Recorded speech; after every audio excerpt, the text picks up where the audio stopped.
بسم اللہ الرحمن الرحیم۔ شیر خدا حضرت علی رضی اللہ تعالی عنہ کی ذہانت اور انصاف پر مبنی فیصلے پورے عرب میں مشہور تھے، اسی لیے مسلمانوں کے علاوہ دیگر مذاہب کے لوگ بھی اپنے تصفیہ طلب مسائل کے حل کے لیے حضرت علی سے رجوع کیا کرتے تھے۔ آپ اپنے علم و فراست سے جب کوئی فیصلہ سناتے تو لوگ اس فیصلے کو دل سے قبول کر لیتے، کیونکہ آپ ہمیشہ عدل و انصاف کے تقاضوں کے مطابق فیصلہ کرتے تھے۔ اس دور میں آپ نے علم ریاضی کے حوالے سے ایسے تاریخی فیصلے کیے کہ بڑے بڑے ریاضی دان ان فیصلوں پر حیرت کا اظہار کرتے ہیں۔ ایک مرتبہ 3 آدمیوں میں 17 اونٹوں کی تقسیم پر جھگڑا ہو گیا۔ وہ انصاف پر مبنی فیصلہ کروانے کے لیے حضرت علی کی خدمت میں حاضر ہوئے اور اپنا مسئلہ بیان کرتے ہوئے کہا کہ ہمارے پاس 17 اونٹ ہیں، جس میں سے ایک کا حصہ کل اونٹوں کا آدھا حصہ ہے، جبکہ دوسرے کا حصہ تہائی اور تیسرے کا کل اونٹوں کا 9واں حصہ بنتا ہے۔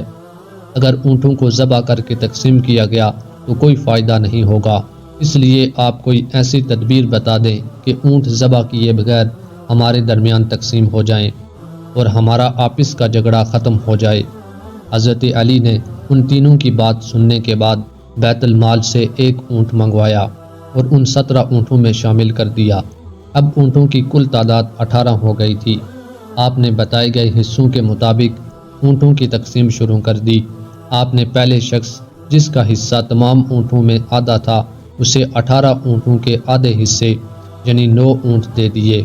اس کے بعد آپ نے دوسرے شخص جس کا حصہ تہائی بنتا تھا اسے 18 اونٹوں کا تہائی یعنی 6 اونٹ دے دیے، اور پھر آخر میں آپ نے تیسرے شخص جس کا حصہ کل اونٹوں میں سے 9واں بنتا تھا اسے 18 اونٹوں کا 9واں حصہ یعنی 2 اونٹ دے دیے۔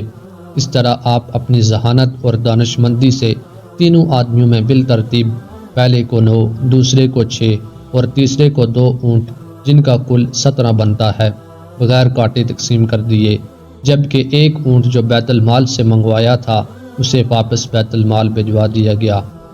حضرت علی کے عدل و انصاف کا ایک اور دلچسپ واقعہ بہت مشہور ہے۔ 2 شخص سفر پر نکلے ہوئے تھے، کھانا کھانے کے لیے کسی جگہ پر اکٹھے بیٹھ گئے۔ ایک کے پاس 5 روٹیاں اور دوسرے کے پاس 3 روٹیاں تھیں۔